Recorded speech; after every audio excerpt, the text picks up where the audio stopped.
स्वयं व्यासेन ग्रथितां पुराणमुनिना मध्ये महाभारतम् अद्वैतामृतवर्षिणीं भगवतीम् अष्टादशाध्यायिनीम् अङ्गत्वामनुसन्दधामि भगवद्गीते भवेशिणीम्।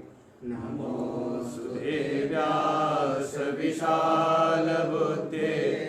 फुल्लारविन्दायतपत्रनेत्र येन त्वया भारततैलपूर्ण प्रज्वालितो ज्ञानमय प्रदीप प्रपन्नपारिजाताय स्तोत्रवेत्रैकपाणये ज्ञानमुद्राय कृष्णाय गीतामृतदुहे नमः। सर्वोपनिषदो गावो दोग्धा गोपालनन्दना पाठो वत्ससुधीर्भोक्ता दुग्धं गीतामृतं महत्। वसुदेवसुतं देवं कंसचारूरमर्दनं देवकी परमानन्दं कृष्णं वन्दे जगद्गुरुं।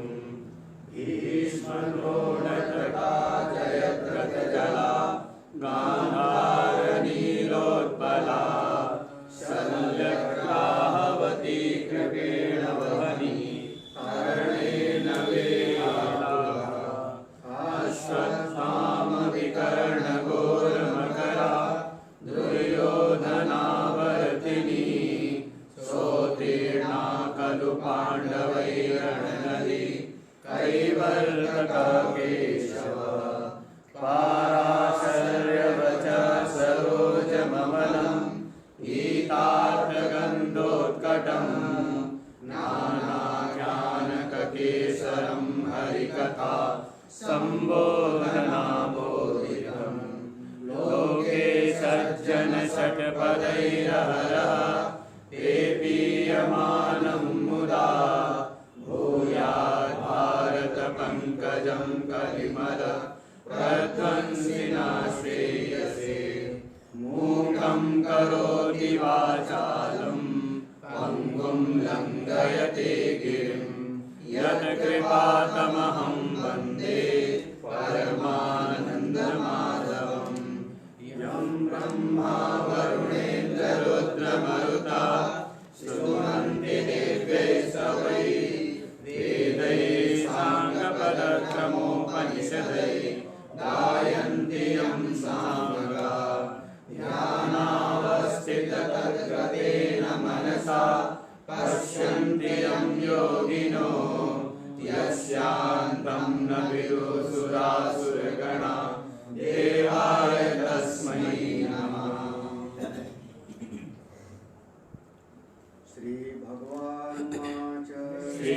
श्रीभगवानुवाच प्रकाशं च प्रवृत्तिं च मोहमेव च पाण्डव न द्वेष्टि सम्प्रवृत्तानि न निवृत्तानि काङ्क्षते।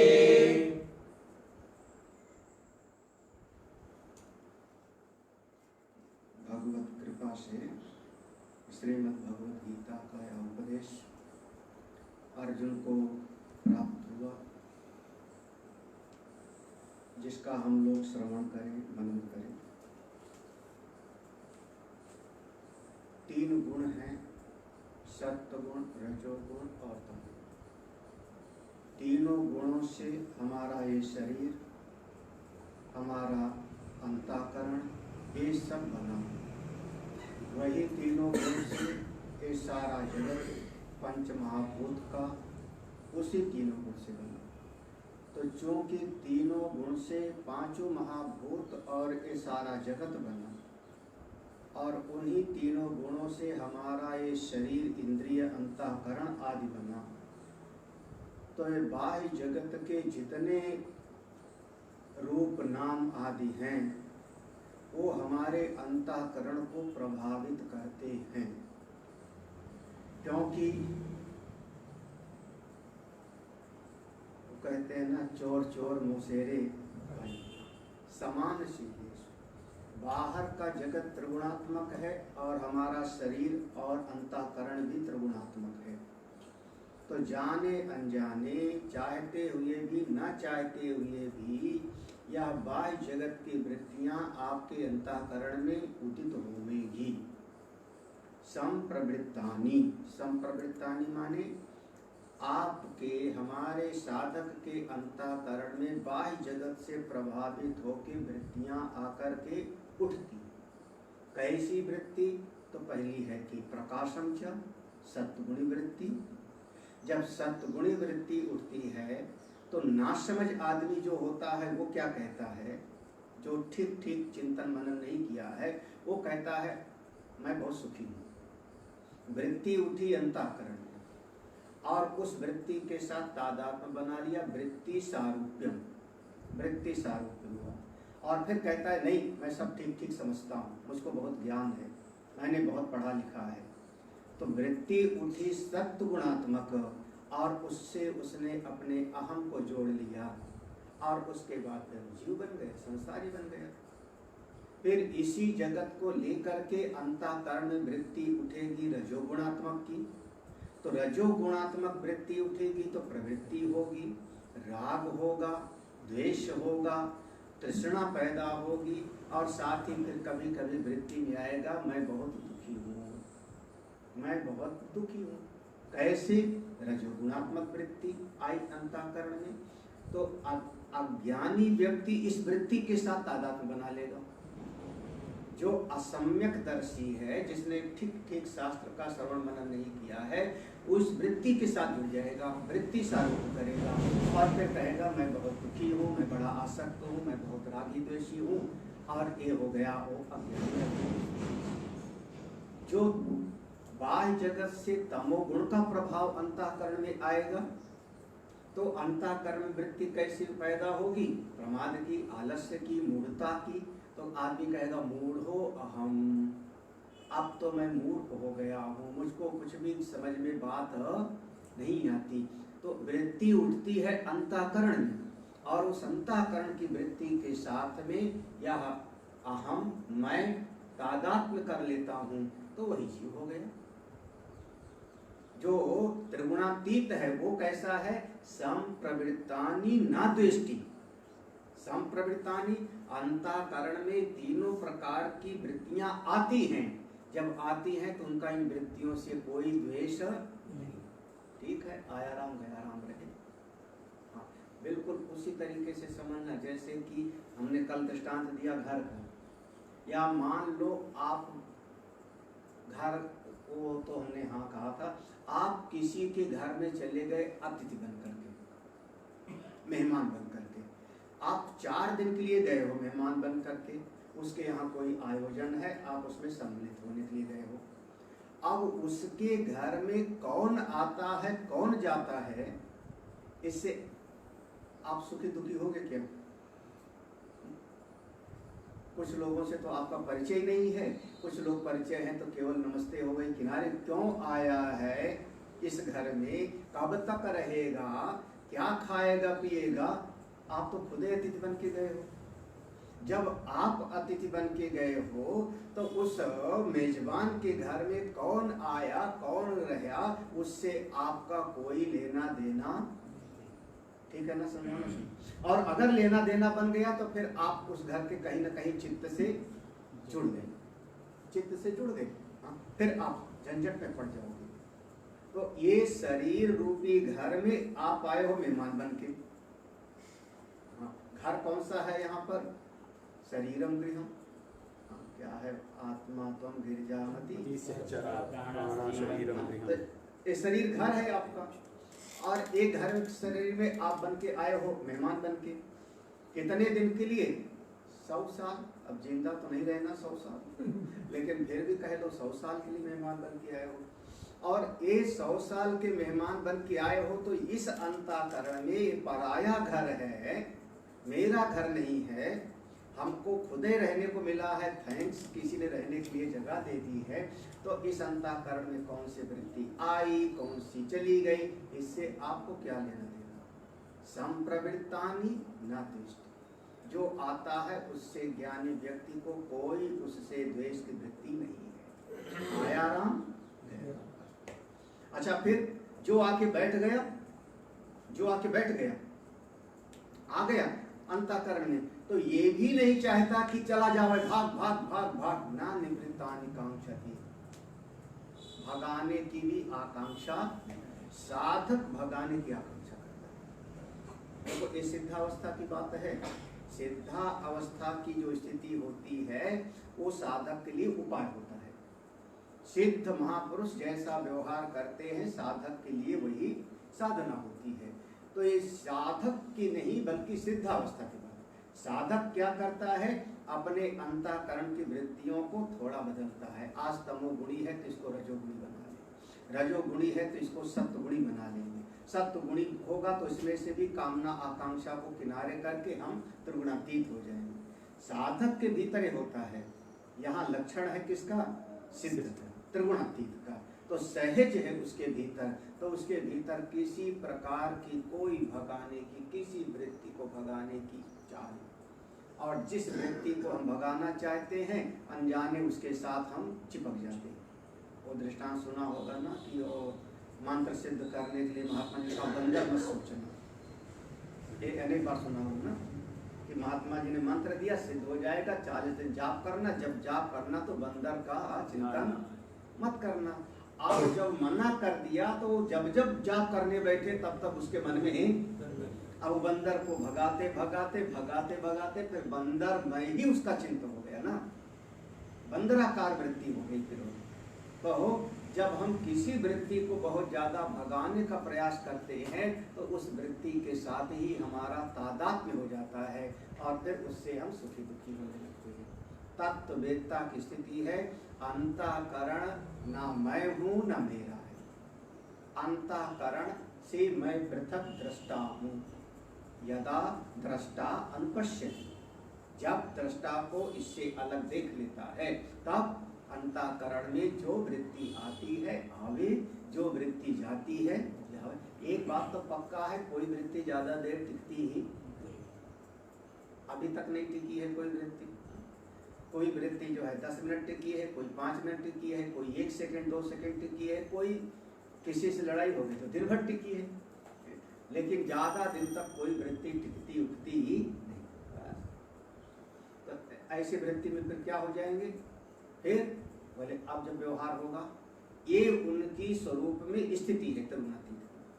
ऐसा त्रिगुणातीत में जब स्थित हो जाएगा तो व्यवहार कैसे करेगा? वो बात अर्जुन ने पूछा था किमाचारः, भाष्यकार कहते हैं अथ इदानीं गुणातीतः किम आचार इति प्रश्नस्य प्रतिवचनम आ। अथ अब इदानीं इस समय, अब हम इस विषय को ले रहे हैं कि गुणातीतः वह जो त्रिगुणातीत हुआ महापुरुष, किम आचार किस प्रकार से व्यवहार करता है। भगवान के चित्त में ये जो प्रश्न है इसका उत्तर देते हैं। अर्जुन के चित्त में जो प्रश्न है और भगवान से पूछा था, भगवान इस प्रश्न का उत्तर देते हैं कि वो व्यवहार कैसे करता है। अगर कुल गिनोगे तो यहाँ 14 जो है लक्षण बताएंगे। यहाँ 22वें श्लोक से लेकर के अंत तक 14 लक्षण है त्रिगुणातीत के। अब गिनते रहना। अब इसमें देखना उदासीन वदासीनो गुणैर्यो न विचाल्यते गुणा वर्तन्त इत्येव यौवतिष्ठति निंगते उदासीनवत्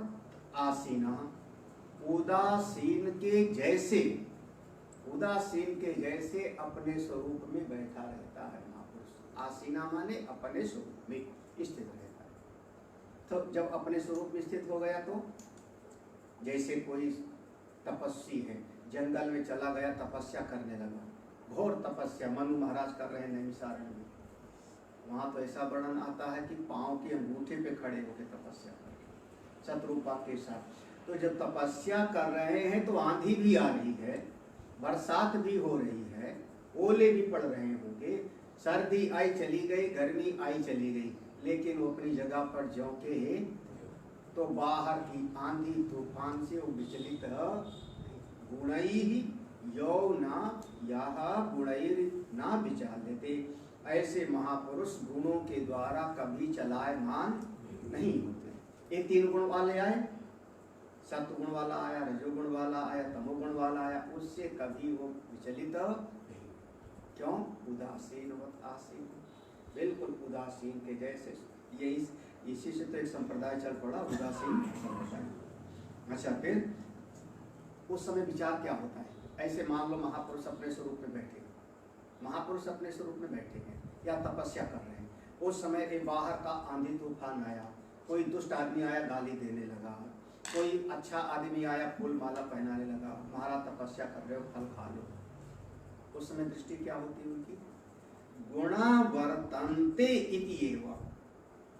गुणाः गुणाः, यहाँ गुणाः बहुवचन, ये जो तीन गुण हैं, यही तीन गुण वर्तन्ते इति, एक गुण ही गुण में वर्त रहे हैं।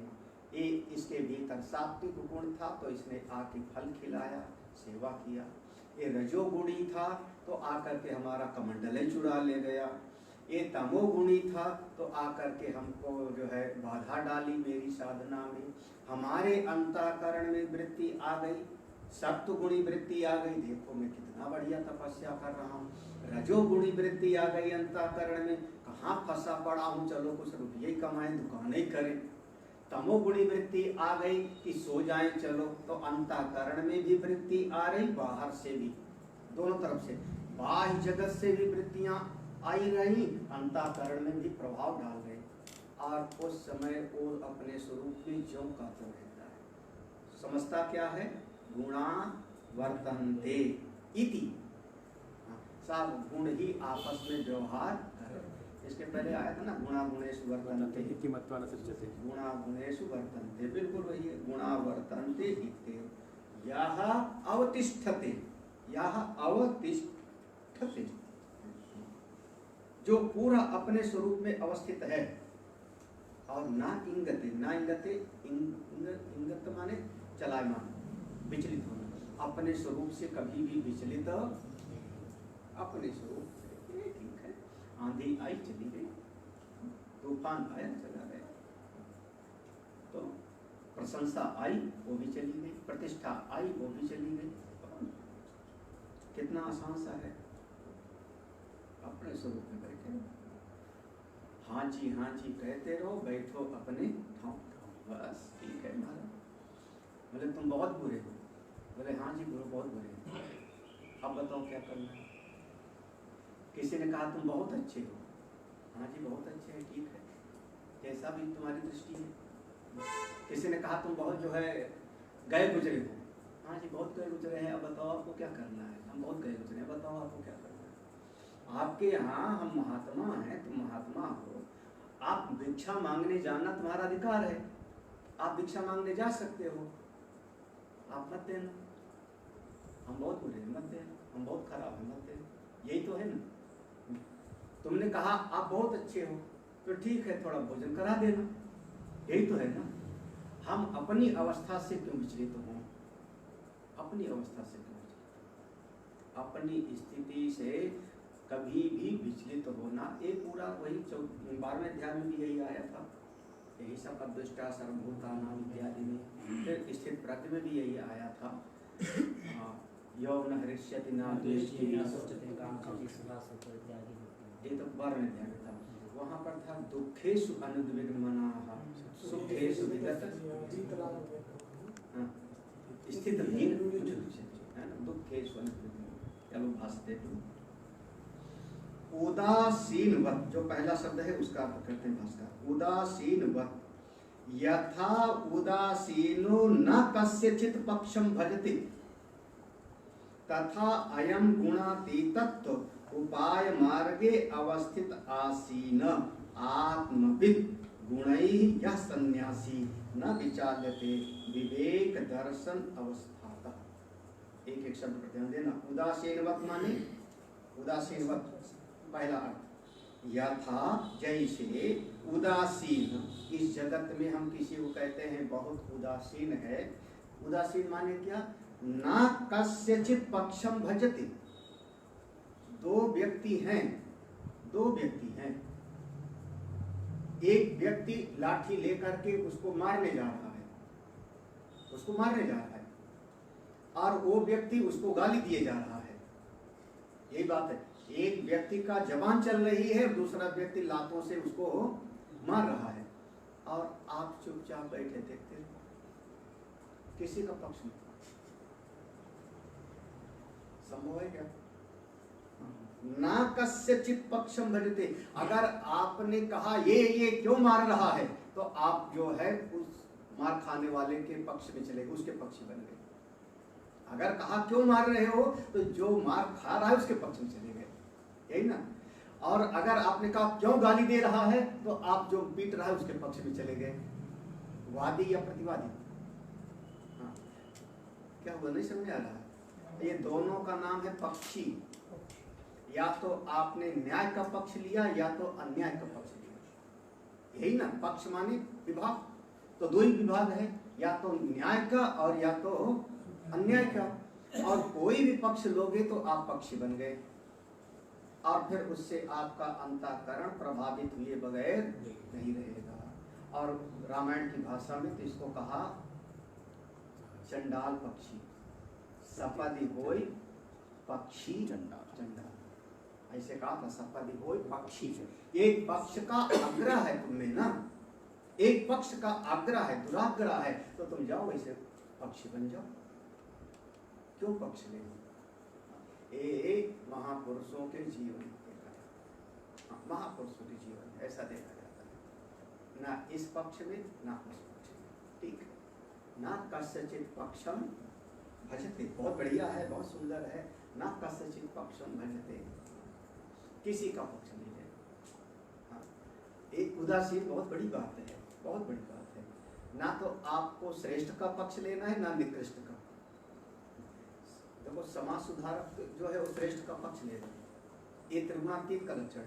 जो समाज सेवक है वो नित्य के पक्ष में होगा, वो धर्म का पक्ष लेगा, यही ना। लेकिन जो त्रिगुणातीत है वो, जैसे अब हम नाम लें, थोड़ा सा ध्यान देना, नाम लें तो महाभारत के युद्ध के समय पर, है ना, विदुर जी तो वहाँ के प्रधानमंत्री थे, तो विदुर जी उतना सटीक दृष्टांत नहीं, उतना सटीक दृष्टांत नहीं होगा। बलराम जी का भी उतना सटीक दृष्टांत नहीं होगा। सटीक दृष्टांत लेना है तो उद्धव जी किस पक्ष में, क्योंकि उद्धव जी भी तो हैं। उद्धव जी भी वृषणीनाम प्रवरो मंत्री कृष्णस्य दयिता सखा, ऐसा उनके बारे में आया ना। तो उद्धव जी भी तो भगवान के सखा हैं। जब द्वारका मथुरा पहुंचे हैं वृंदावन छोड़ के, तो उद्धव जी को संदेश लेके भेजा था, तो उद्धव जी बच्चे तो नहीं थे। उसके बाद 17 बार लड़ाइयाँ हुई जरासंध से, फिर उसके बाद चले गए वहाँ पर द्वारका। तो उद्धव जी इतने सालों से भगवान के साथ हैं। उद्धव जी का मन किस तरफ है? इनकी तरफ, किनकी तरफ? हमारे लिए दृष्टांत कौन होंगे? उद्धव जी, त्रिगुणा, वो दृष्टांत ना। भगवान का काम है धर्म की स्थापना, क्योंकि उन्होंने प्रतिज्ञा किया है कि धर्म की स्थापना करनी है। तो आपका काम है कि आप धर्म का पक्ष लो, और धर्म का पक्ष लिया तो श्राप तो मिले ही मिला। जाओ, तुम्हारे भी कुल का ऐसे ही नाश हो जाएगा। दूसरे हैं जो अधर्म का पक्ष ले रहे हैं, लेकिन विदुर जी है, विदुर जी का जो मन है ना, वो मन से धर्म के पक्ष में है। बाहर से तो छोड़ के चले गए बलराम जी और विदुर जी। बलराम जी मन से दुर्योधन के पक्ष में है, बलराम जी चित्त से दुर्योधन के पक्ष में, और बलराम जी का जो चित्त है वो दो तरफ डामाडोल है। एक तरफ कन्हई, उनसे भी उनका चित्त जुड़ा है, और एक तरफ दुर्योधन से भी चित्त जुड़ा है। हाँ, वो पांडव से ज्यादा उनका लेना देना नहीं, लेकिन कन्हई भी मेरे अपने हैं और दुर्योधन भी अपना है।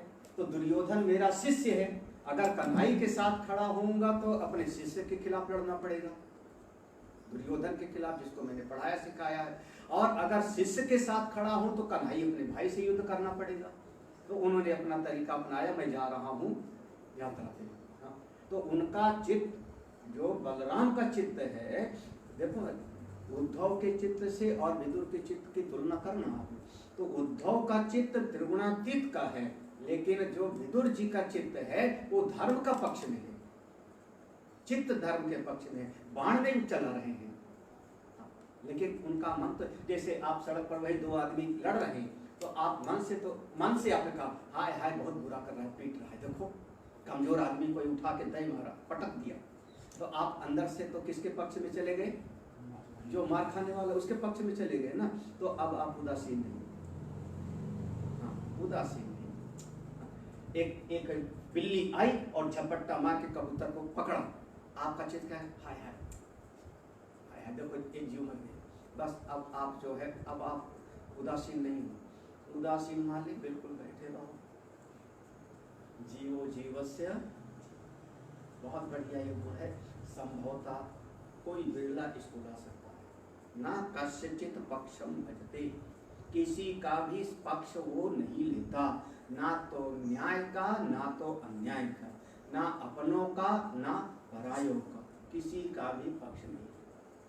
बहुत बढ़िया सिद्धांत भगवान भाष्यकार ने इतना सब बढ़िया, ना कस्यचित पक्ष, किसी का पक्ष नहीं लेता, ना तो मित्र का ना शत्रु का, ना अपने का ना परने का, अपने आप बैठा है, जाओ अपने आप निर्णय करते रहो। क्योंकि वो देखो एक हमने किसी को कहा, एक शब्द मैंने बोला, मैंने कहा देखो हम महात्माओं के पास में एक ही बल है, महात्माओं के पास में एक ही बल है, और कोई हमारे पास धन बल नहीं है, हमारे पास जन बल नहीं है, हमारे पास शरीर का बल नहीं है, हमारे पास संबंधों का बल नहीं कि हमारा अमुक मंत्री मेरा मित्र है, हमारे पास ये सब बल पर मेरा कोई भरोसा नहीं। मेरे पास केवल एक बल है त्याग का, केवल एक बल है मेरे भीतर त्याग का, मैं सब त्याग सकता हूं, सब त्याग सकता हूं। और अगर कोई पूछे कि त्याग का बल आपके भीतर आया कहां से, त्याग का बल कहां से आया, तो उसका बस यही कह सकता हूं, ये हमारे गुरुदेव की कृपा से है। हमारे गुरु निष्ठा के कारण वे बल आए, शास्त्र निष्ठा के कारण ये बल है, भागवत निष्ठा के कारण ये हेतु है, ये तीन हेतु है, प्रभु, आचार्य और शास्त्र। ये तीन पर जो हमारी निष्ठा है वो इसका बल देते हैं त्याग का, और केवल एक ही बल है, धन पल पर मेरा भरोसा नहीं। तो जब एक त्याग का बल है, सब छोड़ सकते तो अपनी महिमा में रहो, फिर इस जगत से उदासीन मत करो। बहुत सारे दृष्टांत आपके लिए दिया जा सकता है, बहुत सारे दृष्टांत।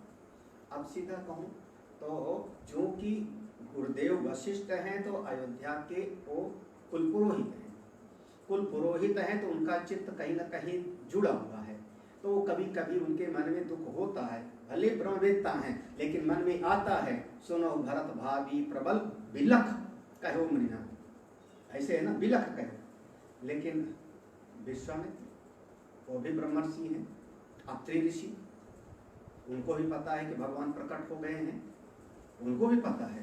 भरद्वाज मुनि, उनको भी पता है भगवान प्रकट हो गए। वाल्मीकि ऋषि, अगस्त्य मुनि, सुतीक्ष्णा, ये जो ऋषियों की परंपरा है वो किसी का पक्ष नहीं ले रहे। ये भी नहीं कह रहे हैं राम जी घबराइए मत, मैं आपके साथ चल रहा हूं लंका लड़ने को, ये भी नहीं कह रहे। कोई महात्मा गए नहीं है, कोई नहीं गए ना। और कोई महात्मा ने ये भी नहीं कहा कि बहुत खराब हुआ कि बहुत अच्छा हुआ, है ना। जब भगवान पास जाएंगे तो भगवान की स्तुति गाएंगे, आप तो निर्गुण निराकार हो, आप तो परम परमात्मा हो, आपका दर्शन मिल गया, यही ना। किसी का पक्ष नहीं, उदासीन, ना रावण के पक्ष में है और ना ही राम के पक्ष में है। राम का काम है कि आप धर्म की स्थापना करो, जाओ लड़ो, रावण को मारो, चाहे भले बंदर भालू को ले आओ साथ में, लेकिन जो त्रिगुणातीत है वो उदासीन है। कुछ जम नहीं रही क्या भाई? जब चित्त में थोड़ा समाज सेवा बैठी होगी तो थोड़ा कम जमेगी ये बात। हाँ, क्योंकि है ना राम भाई, सही लगता है कि नहीं?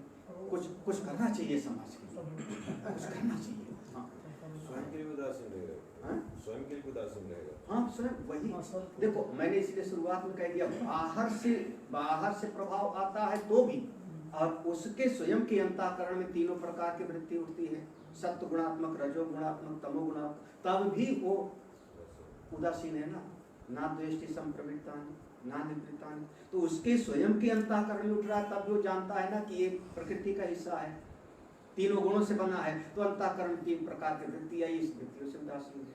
तो बाह्य जगत से भी और अपने अंतःकरण की एक एक वृत्ति से भी उदासीन है। ठीक है, आप सीधा सरल भाषा में कहते हैं साक्षी भाव, दृष्टा भाव, यदा दृष्टा अनुपश्यति। बहुत बड़ी स्थिति है, बहुत बड़ी स्थिति है, अपने स्वरूप में रहता ना कश्चित। एक श्लोक जो है भाष्यकार ने इतना लिख दिया, इतना समझ लो, ना कश्चित पक्षम भजते, वो किसी का पक्ष नहीं लेते। मैंने उद्धव का दृष्टांत दे दिया, रामचरितमानस में महात्माओं का दृष्टांत दे दिया। आगे बढ़ते हैं। व्यवहार में तो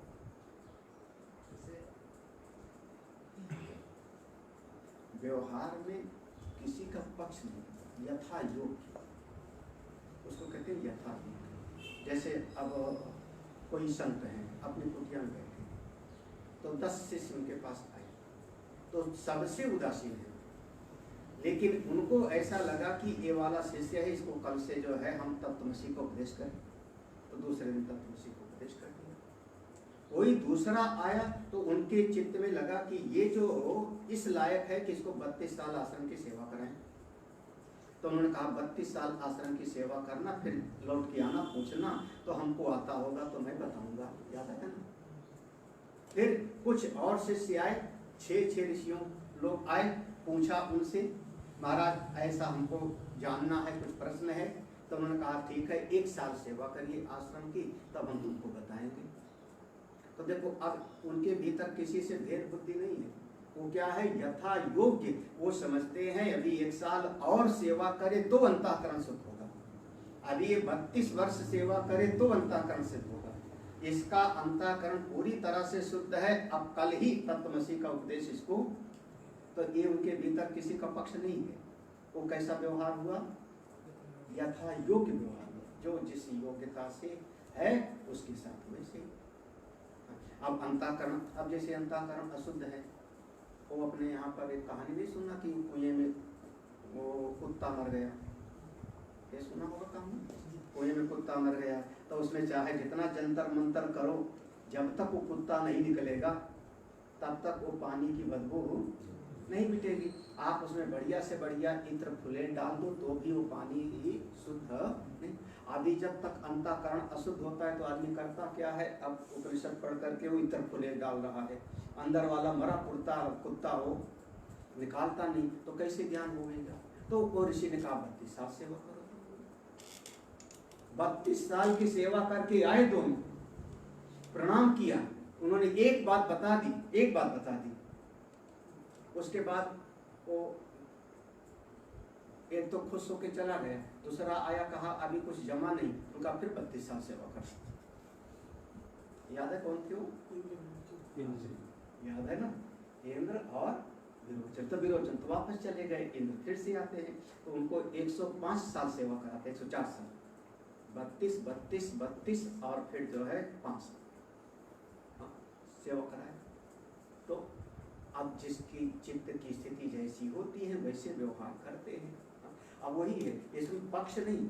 एक बच्चे को 4 रोटी खाने की भूख है तो उसको माँ ने 4 रोटी खिलाया, दूसरे बच्चे को 2 ही रोटी में पेट भर जाता है तो माँ ने उसको 2 रोटी खिलाया। तो इसका मतलब ये नहीं कि माँ वो बड़े वाले 4 रोटी जो खाया उसका पक्ष ले रही, ये नहीं है। क्या वहां पर यथा अब इतना मत समझ लेना कि जो है अब स्वामी जी उदासीन रहे तो मैं चाहे जो करूँ। और स्वामी जी तो उदासीन है, कुछ बोलेंगे नहीं, उदासीन वत आसीन नहीं, डांट खाने का काम होगा तो फिर जो है जैसे व्यवहार की फिर उसकी चिंता ही नहीं रहेगी। तो हम अपनी तरफ से पूछ रहे हैं ना कि हम असिद्ध हैं, तो हम पूछ रहे हैं कि हाँ उसका व्यवहार कैसा होगा।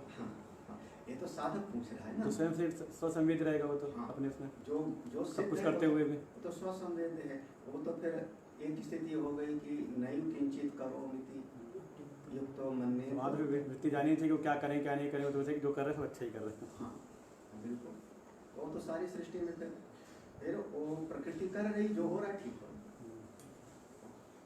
चलिए तो ना कस्यचित पक्षम भजते, वो किसी का भी पक्ष नहीं, किसी तथा अयम, हाँ बस यही पर तथा इसी प्रकार से अयम, यह जो जैसे उदासीन, देखो उदासीन जैसा है, उदासीन की पहले परिभाषा किया कि उदासीन हम उसको कहते हैं जो किसी का भी पक्ष नहीं लेता। उसी प्रकार से उसी उदासीन के जैसे अयम गुणातीत, इस गुणातीत की अवस्था में जो जाने वाला है, एक गुणातीत होने के मार्ग पर जो जा रहा है, उपाय मार्गे अवस्थित, इस गुणातीत के मार्ग पर जो जाना चाहता है वो भी ऐसे ही बने।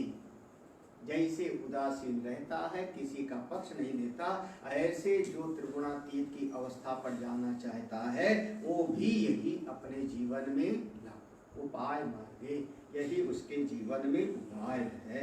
और जो इसमें अवस्थित है, इस साधन में अवस्थित है, अवस्थित आसीना कौन? आत्मविदा।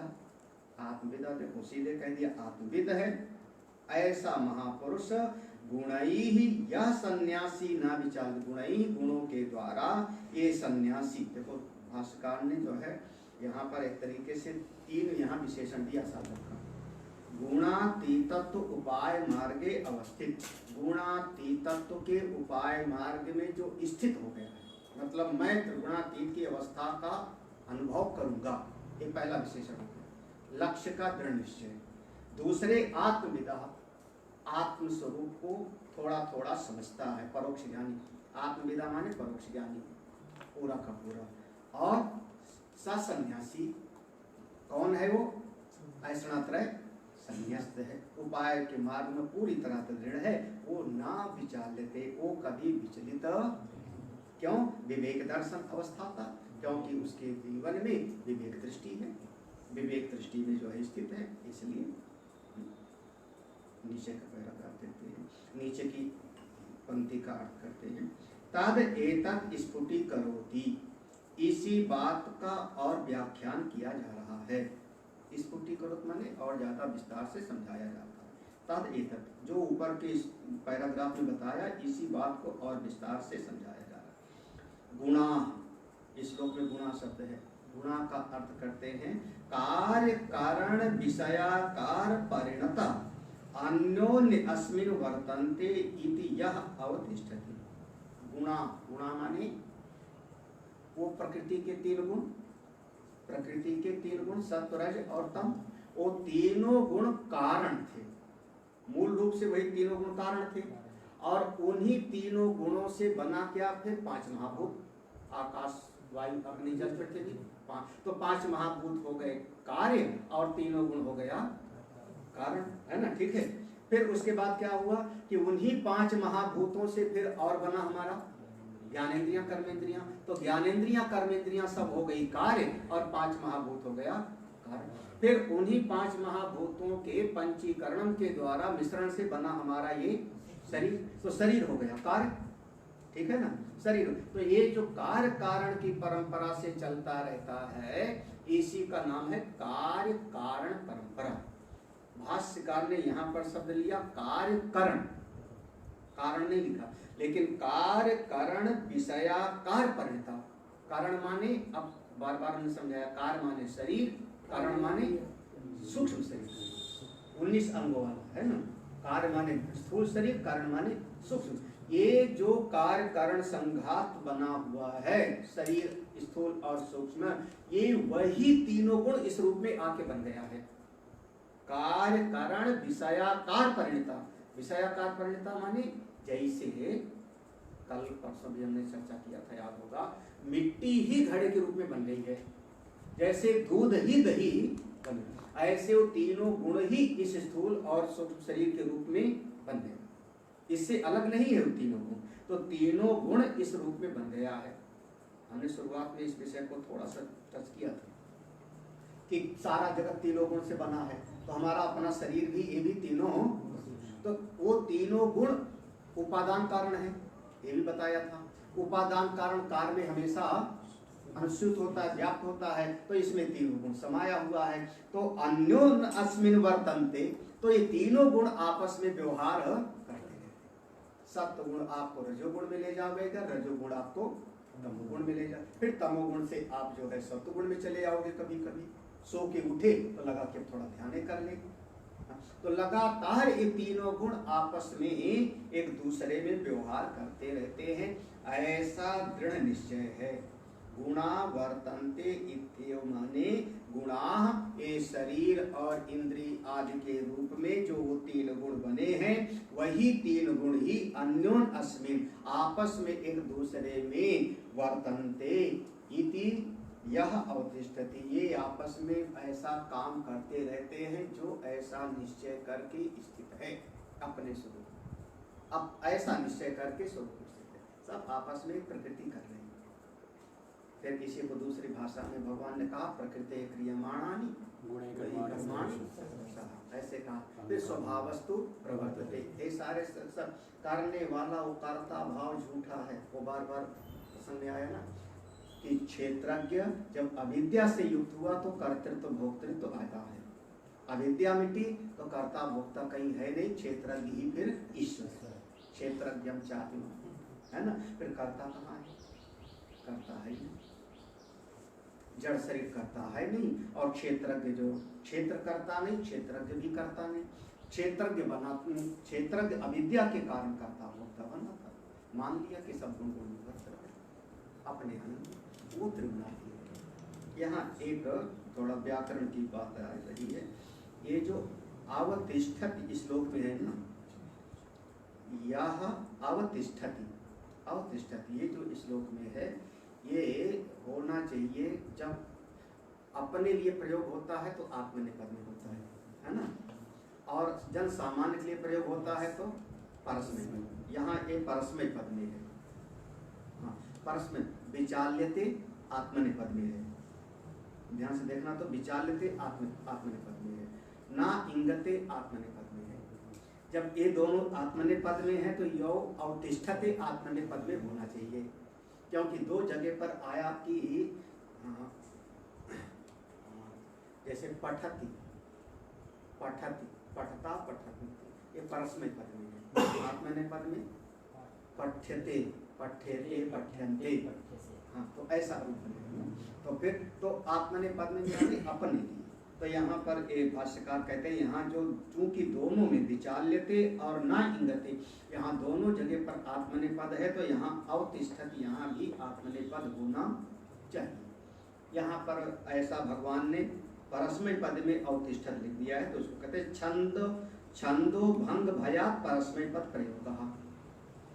अगर यौ अवतिष्ठते ऐसा कहते तो वहाँ पर छंद का भंग हो जाता, वहाँ एक शब्द की कमी हो जाती, क्योंकि 8 अक्षर होता है तो एक चरण होगा अनुष्टुप छंद में, तो वहाँ छंद भंग होने के भय से फिर ऐसा नहीं लिखा है। यह अनुतिष्ठति, यह अनुतिष्ठति इति वा पाठांतरम,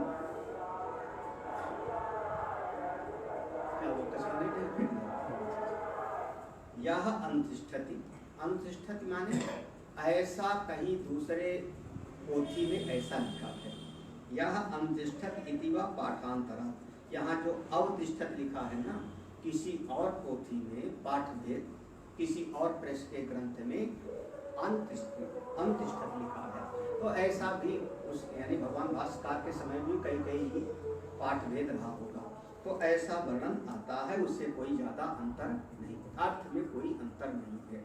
अर्थ जो है वही है कि सब गुण आपस गुण में बरत रहा है, ऐसा समझ के अपने स्वरूप में अवस्थित, ना इंगते ना चलते, स्वरूप अवस्था एवं भवति इत्यर्थः। ना इंगते माने ना चलती, उसमें कभी कोई चलायमान नहीं होता। क्यों चलायमान नहीं होता? स्वरूप अवस्था एवं अपने स्वरूप में ही अवस्थित रहता है, इसलिए वो कभी विचलित नहीं होता। एक श्लोक का हो गया।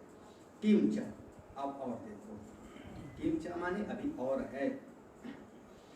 सम दुख सुखा स्वस्थः, सम दुख सुखा स्वस्थः, समलोष्टास्म कांचनः, समलोष्टास्म कांचनः, तुल्य प्रिया प्रियो धीरः, तुल्य प्रिया प्रियो धीरः, तुल्य निंदात्म संस्तुतिः, तुल्य निंदात्म संस्तुतिः। सम दुख सुख ऐसा बार बार आया हुआ है। दुख और सुख दोनों में सम है।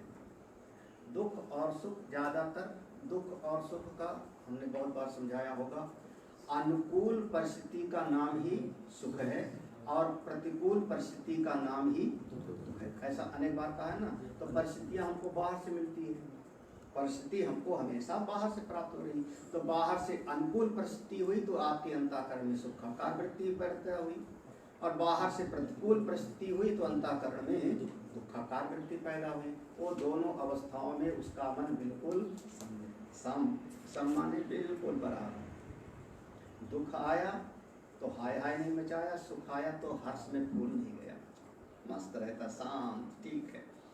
क्यों ऐसा है? सम दुख, दुख सुख में सम है। क्यों? क्योंकि स्वस्थता अपने स्वरूप में अवस्थित है। जो स्वस्थ होगा वही हो पाएगा। अब यहाँ स्वस्थ की परिभाषा शरीर की बीमारी नहीं कि बीमारी कोई नहीं है। स्वस्थ अपने आत्म स्वरूप में अवस्थित होने वाले का नाम स्वस्थ है। जो आत्मज्ञानी है वो है स्वस्थ, और बाकी सब हैं बीमार। सारी दुनिया ही बीमार है एक तरीके से।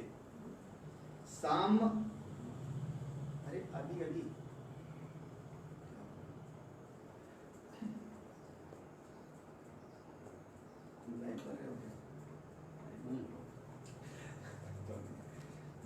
अभी एक ताजी घटना दृष्टांत याद आ गया मेरे चित्र में। नहीं रहने मैं नहीं बोलता। सम लोष्ट आस्म कांचन, अगला देखो सम रहता है। सम कैसा है? तीन शब्द है, लोष्ट आस्म कांचन। लोष्ट, लोष्ट माने आप समझ लो कि क्या है, मिट्टी का ढेला। जैसे मिट्टी का जो है, मिट्टी का ढेला। आस्म माने पत्थर का टुकड़ा, और कांचन माने तीनों। तीनों है, तीनों का व्यवहारिक जगत में उपयोग अलग अलग है, लेकिन तत्व दृष्टि से दोनों तीनों में कोई फर्क, तो तीनों में बिल्कुल सम है। किसी ने पत्थर मार दिया तो, किसी ने सोने का जो है हार चढ़ा दिया तो, और किसी ने मिट्टी दे दिया तो कोई फर्क नहीं है। उनकी दृष्टि उदासीन में सम। तुल्य प्रिय अप्रियो, देखो बिल्कुल अप्रिय और प्रिय दोनों की प्राप्ति में कैसा है मन उनका? बिल्कुल सम है। तुल्य माने बिल्कुल बराबर। कभी प्रिय घटना हुई, कभी प्रिय घटना हुई। क्यों ऐसा है? एक विशेषण है धीरा, क्योंकि धीर, कश्चित धीर, धीर पुरुष कर पाएगा। ये धीर पुरुष का साधक का विशेषण है, तत्ववेत्ता का विशेषण है। धीर है इसलिए दुख सुख में सम है, स्वस्थ है। पत्थर सोने में बिल्कुल उनकी समदृष्टि है, प्रिय अप्रिय में सम है, और निंदा आत्म संस्तुति, आत्म प्रशंसा दोनों में सम है। क्यों? धीर पुरुष है। कश्चित धीरा प्रत्यगात्मान, भाष्य देख लो, आसान सा है सब। ये सब एक तरीके से पढ़ा हुआ है। सम दुख सुखा, सामे दुख सुखे यस्य सा सम दुख सुखा। सम दुख सुख का माने समय, बिल्कुल मन शांत है, सम है। दुख सुख दोनों की प्राप्ति में जिसका मन बिल्कुल सम है, उसी का नाम है सम दुख। मन में विचलन नहीं होता। स्वस्था माने स्वयं आत्मनि स्थिता प्रसन्ना, अपने स्वरूप में अवस्थित रहते, हमेशा प्रसन्न रहते। स्वयं आत्मनि, अपनी आत्मा में, आपकी आत्मा में कोई कमी नहीं। आपका आत्मा ज्यों का त्यों भरपूर। आप नित्य हो, शुद्ध हो, बुद्ध हो, मुक्त हो, एक स्वरूप हो, एकात्म प्रत्ययसार हो, आदृष्टम आग्राह्यम अव्यवहार्यम अव्यपदेश्यम। हाँ? आदृष्टम अव्यवहार्यम असत्रम आब्रह्मनिष्ठम। नहीं, मैं कहीं और को बोल रहा हूँ, कहीं और को बोल रहे हैं। मांडू को सातवां आदृष्टम अव्यवहार्यम अग्राह्यम अचिंत्यम अव्यपदेश्यम एकात्म प्रत्ययसारम। 6 लक्षण हैं। शिवम शांतम अद्वैतम चतुर्थम मन्यते स आत्मा साधुतीया। नान्ता प्रज्ञम न बहिष्प्रज्ञम नो भयतः न प्रज्ञम न अप्रज्ञम न प्रज्ञानघन। ऐसा है ना? तो बिल्कुल उनका मन अपने आप स्वरूप में स्थित है, तो आत्मा में कोई कमी है नहीं, त्रिकालाबाधित है, तो बिल्कुल स्वरूप में। साम लोष्टास्म कांचनम। लोष्टम च अस्मा च कांचनम च। लोष्टम माने मिट्टी का ढेला, अस्मा च माने पत्थर का टुकड़ा, कांचनम च सोने का कोई चीज। समान यस्य सा समलोष्टास्म कांचनम। सब में बिल्कुल समदृष्टि जिनकी है उन्हीं का नाम है समलोष्ट। पत्थर और मिट्टी में कोई भेद नहीं है। तुल्य प्रिय अप्रिय प्रियम च अप्रियम च प्रिया प्रिये। देखो, तुल्य प्रिय और अप्रिय, प्रियम च अप्रियम च। कोई प्रिय व्यक्ति मिला, कोई अप्रिय व्यक्ति मिला, कोई प्रिय घटना हुई, अप्रिय घटना हुई, दोनों में चित्त उनका बिल्कुल सम, बिल्कुल सम। तुल्य समय यस्य सा अयम तुल्य प्रिय अप्रिय। चित्त बिल्कुल उनका विचलित नहीं होता, उनका अंतःकरण विचलित नहीं होता। वही समझना कि प्रिय अप्रिय दोनों में सम है। कौन ऐसा है? धीरा धीमा बुद्धिमान प्रज्ञावान, वही है। तुल्य निंदा आत्म संस्तुति। निंदा च आत्म संस्तुति च तुल्य निंद आत्मा संस्तुति। यस्य यते सा तुल्य निंदा आत्म संस्तुति। तुल्य निंदा आत्म संस्तुति माने निंदा च कभी निंदा होती है, आत्म संस्तुति च कभी प्रशंसा मिलती है।